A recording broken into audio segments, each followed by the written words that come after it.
Welcome to the Wellness Revolution podcast, the radio show all about wellness in your mind, body, spirit, personal growth, sex, and relationships. Stay tuned for weekly interviews featuring guests that have achieved physical, mental, and spiritual health in their lives. If you'd like to have access to our entire back catalog, visit drveronica.com for instant access. And here is your host, Dr. Veronica. Happy you have joined us again for the Wellness Revolution. You know me, Dr. Veronica, and we're always going to talk about something interesting. So a little bit about my story in this area. We're going to talk about past lives. And this is something that in America, probably about 25% of people believe in past lives. And I know there are a lot of people who don't want to say that they believe in them because a lot of times it tends to go against a lot of people's religious beliefs. And if you go against your religious beliefs, you get kicked out of the tribe, and then who you hang out with? Well, there's a lot of people to hang out with, a lot of cool people to hang out with, but past lives, I'm going to tell you what happened to me specifically. So I'm an intuitive. I call myself a medical intuitive because the information comes in particularly strong in those health-related areas, but also particularly strong in romantic areas for me too. That's not why people usually tap me. However, when people come to me and tap me and I do intuitive readings, I get a lot of romantic information, and that's interesting. And some of the information I get is about romances in past lives that were particularly heart-wrenching, which have caused illnesses, injuries, issues in this present life. So people have these unexplained symptoms, unexplained illnesses. They come to someone like me, a medical intuitive, and say, help me understand what's going on. Sometimes it's this life, but sometimes it's something else that's going on in another life, in another world. So how did I get to this past life way? I want you to know, for me, I started having spontaneous past life memories, and past life is kind of all relative. If you look at the Einstein theories that time and space is everything's happening at the same time. But I started having spontaneous memories. I would walk in a place, I would meet someone, and all of a sudden it would flash before me who they were in something in a past life. I'd see them, how they were in that life. And at first I was just like, this is really bizarre and strange. And I'd be able to tell a whole story surrounding them. Now, I'm not a novelist, a writer, and, we all have imaginations, but they would pop in, I'd see them, and I'd know, and there would be emotion attached, and I'd know where they were in that life related to me, and I could tell you exactly what happened with them. I've met people, looked in their eyes and said, I know you, and here's how I know you. And so not a lot of people are in tuned enough necessarily to have that happen. And I've been in workshop with people where they were trying so hard to be in a past lives. Whereas me, I can walk around on a street and meet somebody and look and say, oh, I met him in, 1500 BC, and I was a man that was Greek, and I had these big blue-gray eyes, and, here's what I was doing, and here's what you were doing. And when I tell people these stories, never do they say to me that I'm crazy. They listen, they want to know. It's always something that's very fascinating. I ask people always, do you want to know? Would you like to know this information? I don't walk up to people and just automatically always give. I say, I know something. Here's the nature of what I know. Would you be interested in hearing this information? And if they say no, I move on. If they say yes, and most people say yes, because they're fascinated by it, no matter where they come from, and I give them the story, it's always a lot of food for thought. So I'm going to introduce to you someone who is an expert, who I just came across. Actually, my assistant came across. She came into our energy because we find each other. Mira Kelley, who is a past life expert. And she talks about she has a book. You want to go get this book because all these books are fascinating beyond past lives. And she's even been featured in Wayne Dyer books, in Brian Weiss books. Brian Weiss is the guy that we all know. He's the guru guy that we all know through Hay House and has the big name. But there are many other people out there who are also doing this wonderful work. And why do we do this work? Why do I do intuitive readings for people? Why do I tell them about past life? Same reason that all the other people do it, because it helps them heal. It helps them heal spiritually. It helps them heal physically. It helps them understand, have peace in their heart and mind, and also sometimes know a little bits about their life purpose. So I introduced to you this wonderful lady, Mira Kelley, the author of Beyond Past Lives. Mira, welcome. Hello, Dr. Veronica. Thank you for having me. Mira, give us a little bit about your background. How did you get it to this place of talking about past lives? Past life regression is something that has been fascinating to me for a very long time. I discovered a past life regression as a little girl, and I had my own very impactful and powerful and very unexpected experience when I was a kid by regressing myself and going to a past life, and that stayed with me. And then later on, when I was already an adult, I after a whole lot of time of trying to heal a physical condition through the normal suggestions, the standard suggestions of my healthcare practitioner, nothing was improving and nothing was changing. And so I, in that moment of desperation and needing answers, I remembered the past life regression I did as a kid. And I said, well, maybe that's what will unlock it for me. That's what will give me answers and help me. And I found a practitioner, and lo and behold, I did have an experience that very quickly, within a matter of, just overnight, helped me release the physical condition. And from that point on, I was a believer. Now I wanted to know, right? Now I wanted to learn more about the process. And eventually, I changed my life around so that I can make this work the core of my life. Wow. So that's interesting, because you said as a child you had an experience. And were your parents into this? Because most of us, we don't necessarily discover it through our childhood. Actually, it was the furthest from that, because, I grew up in a communist country. So the environment I grew up in didn't even speak about God or religion, or, those things were not part of my upbringing.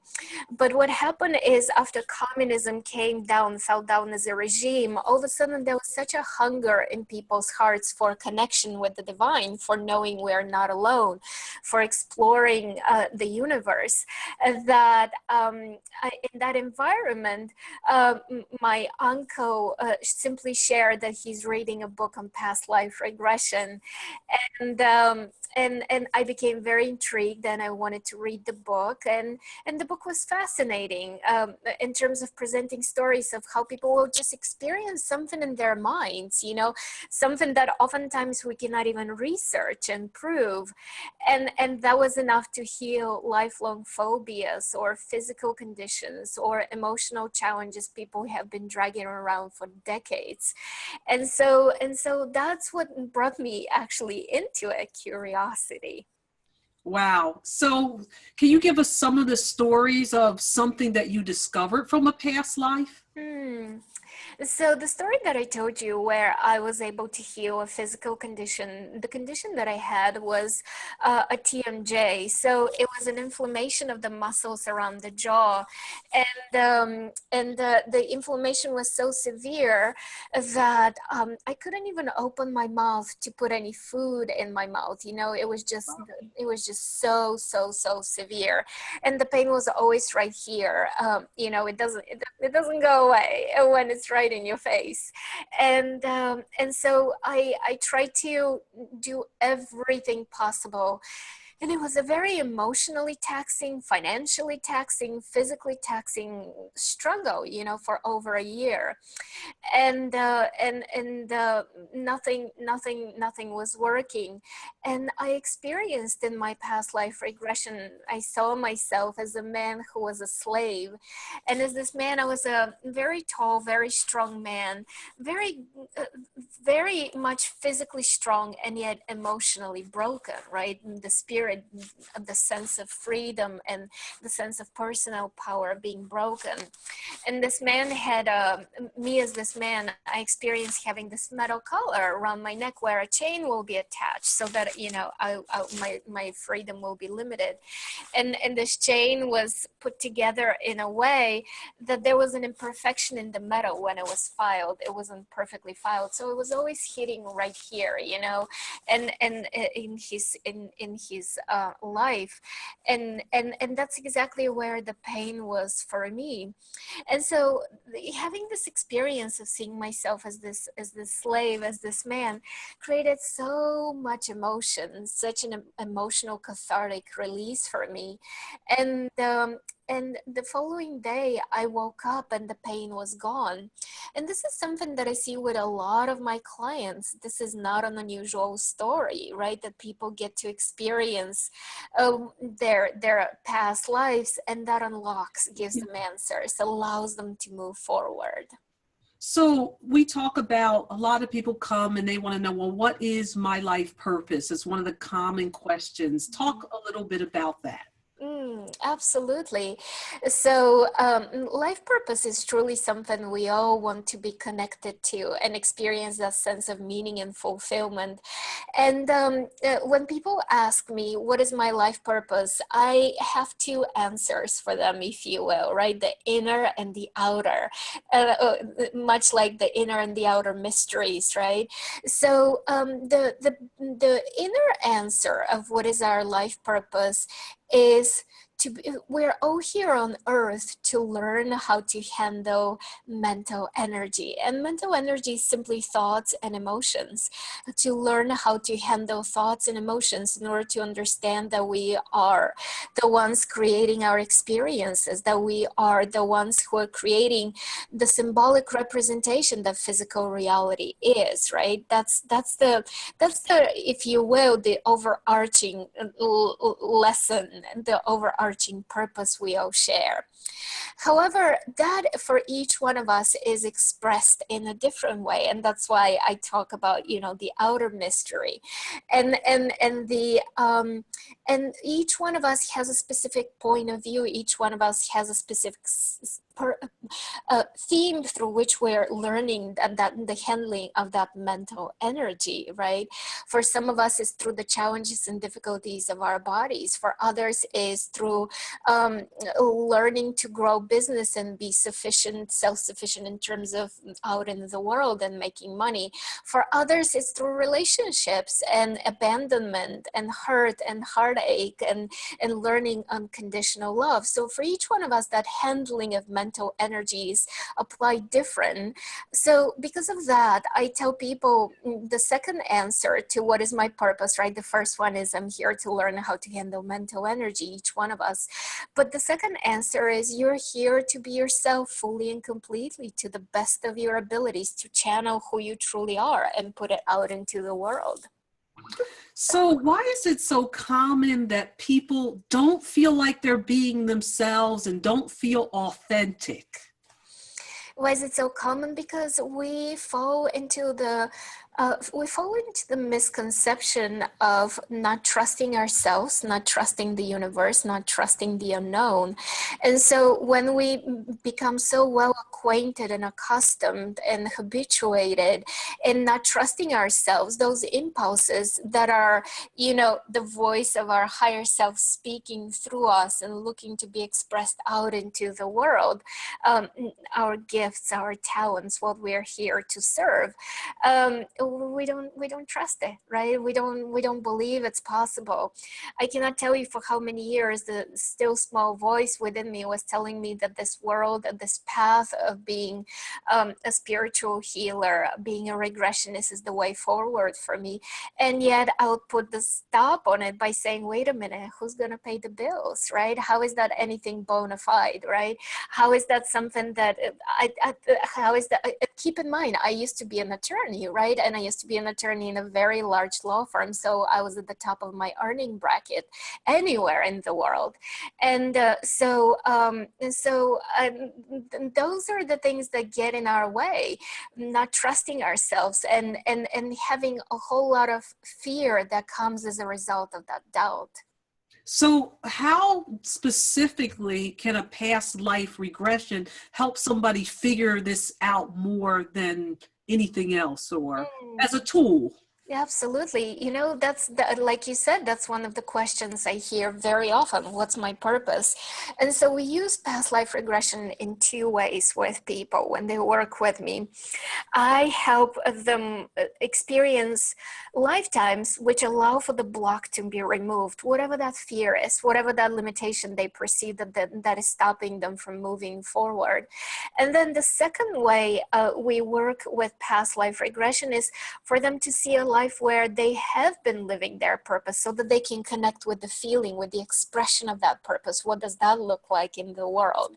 And also to get the sense of confidence, in the sense of success, in the sense of, oh my God, I've done this, I can do this again. I'm not starting anew in a way, right? I can just draw in from this energy. So it's very practical, if you will. It's interesting. What do you think about we're coming back in different physical forms. So you just talked about yourself as a man, as a slave, very different than what you are right now. And sometimes I look at myself, and especially in the field that I'm in, from a lot of aspects, as I'm here, I'm an African-American woman. Okay. So when we look at physicians overall, only 2% of physicians are Black. And then when we look at people who are in a spiritual realm like this, I mean, that just puts me probably at 0.002% when I'm talking about spiritual stuff that's not Baptist, Catholic, Christian, Muslim type religious stuff. So what do you tell people about the physical form they've come in and why they've come to a particular physical form? Because I got to tell you, I sit here and I say, why am I like this exactly and doing these other things? It's just, I know I'm here to learn something particularly, but I'm like, you know, everybody else who's doing what I'm doing ain't like me exactly. So what's going on here? What do you tell people about that? And isn't it interesting that particularly in your case, because of the way you look, because of the way your background was, because of the experiences you have, you can connect to that sliver of the population, right? There's people that you can impact and people that who will listen to you rather than to me, right? Because they see themselves in you. And so throughout the different lifetimes, we change form, we change shape. By the way, this is a whole different thing to have as a conversation, but we don't have just human lifetimes, right? There is consciousness in being a flower and a cat, and of course the life of a monkey is a different one than ours, but still there's experience, there's consciousness and learning there. And so when we choose our family, when we choose our appearance, when we choose the physical features we pick, the reason we go for a specific set is because it's going to be much like the stage set up for ourselves. You know, we're going to set it up this way because it's going to give these unique perspectives and opportunities, and also these unique challenges. And so this will, you know, much like a recipe, right? We're sitting there and we're thinking, oh, how should we do it in the most creative way? And why shouldn't we throw some long eyelashes and, you know, this kind of other features? Because we have so many lifetimes to begin with, anyway. So let's mix and match, right? And by the way, I want to go on a tangent here, and share with you that oftentimes people say, you know what was I thinking coming here on earth? I cannot wait till I run away and from earth and go back to the spirit, and so on and so forth. And I want to share with people that it's a nice melancholic feeling to have, but cut it out. There is a line in the spirit world, people say, you know what, I just want to be down there getting my hands so dirty and playing in the clay of life and molding things and having all these challenges. So truly know that your soul was so excited to be here, and if you're here, you're meant to be here. So you better discover why you're here, right? And make the most out of it, so that when you die, you look back and you say, gosh, this was a life well lived. I loved fully. I went for opportunities. I did the best I could. I stayed in control of my thoughts and my emotions to the best I could. And I'll do it again. This was good. And that's exactly when you actually don't do it again. You know what I mean? That's exactly when the soul says, okay, I had enough of this. I kind of learned. Let me move to another dimension. So fear is such a big part of, somebody sitting here in fear watching this secretly because they have fear about, what if somebody sees me watching this? Fear, it's such a big emotion, overarching so many people's lives. What do you tell people about getting over fear? Can people get over the fear to actually get into their life purpose? Absolutely. So fear as an emotion, whatever the fear is, they usually stem out of survival fears, right? That's the core bottom of it all. But fear as an emotion is nothing more than just raw power and raw energy that you can transform and transmute into a positive energy. In other words, just because you're feeling angry, it doesn't mean that you need to make it your personality and to continue feeling angry for the rest of your life, right? In other words, if you have survival fears, it's for you to mold that and change that and transform it into an emotion and an energy that fuels your life and supports your life. And I'm here to tell you that fear is no bigger than you. Fear is simply a messenger. Fear is simply a messenger telling you that this is where the opportunities are for you, but because these opportunities are being filtered through negative assumptions, through negative expectations, through negative thoughts, limiting thoughts, right? And that's why you're perceiving that as fear as opposed to excitement. Because when you think about it, the sense of fear and excitement in the body feels the same. It's just the same feeling in your belly, isn't it? And it's just what is the thought attached to it. So because of that, first of all, know that fear is nothing more than emotion in an energetic form, and you can work to transmute that. Know that behind every emotion there is a thought, otherwise you cannot have the emotion. And so because of that, it's for you to discover what is the limiting thought and turn that around, and turn the emotion around and turn the thought around, because remember, that's your purpose. And also then see the fear as a messenger, knowing that it's here to guide you. It's here to show you how good it can get. Because if your fear is this big, imagine how good the excitement can be, right? When you turn that around and make it into something supportive and something positive. So with past life, there have been a lot of people who've been able to clear some of the fears, correct? Absolutely. Yes. And a lot of that has to do with, especially for our spiritual type of people, right? Our folk, it has to do with the fear of speaking up, the fear of being seen for who you are, the fear of being, your voice being taken away, being disregarded. Then it transforms, once that is healed, then it transforms into fear of your own power. Oh my God, how powerful can I be? now you got to decide, is your power good or bad, on and on and on. But bottom line is, once you start changing and transforming all these stories, and once you start connecting with the highest version of the possibility of you, it's very easy. It's truly very easy. So what do people expect once you go through a past life regression? What do you have to do next? You had this experience. Oh, I saw it. What next? So next is really important that you continue the advancement and the movement forward, and so continue making choices from that new place of healing and release, right? Because when people leave my office, they always leave with such a sense of, oh my God, I feel renewed. I get a big sense of the picture of who I am, that bigger picture of my life. I understand how to move forward. I feel so light. I feel so free. I feel so excited.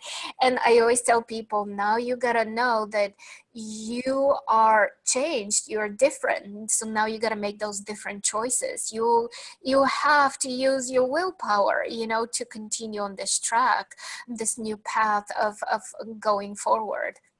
Wonderful. So people have so many expectations when they go into life in general, but into these type of spiritual journeys like past life regression. So do expectations get in the way of where people go?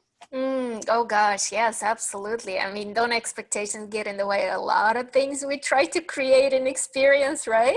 Yeah. And so because of that, I always tell people, when you approach our session, when you approach doing work with me, whether with one of my recordings or one of my workshops or online classes or with me in person, always do it from a place of saying, this is my intention, this is what I'm looking to heal.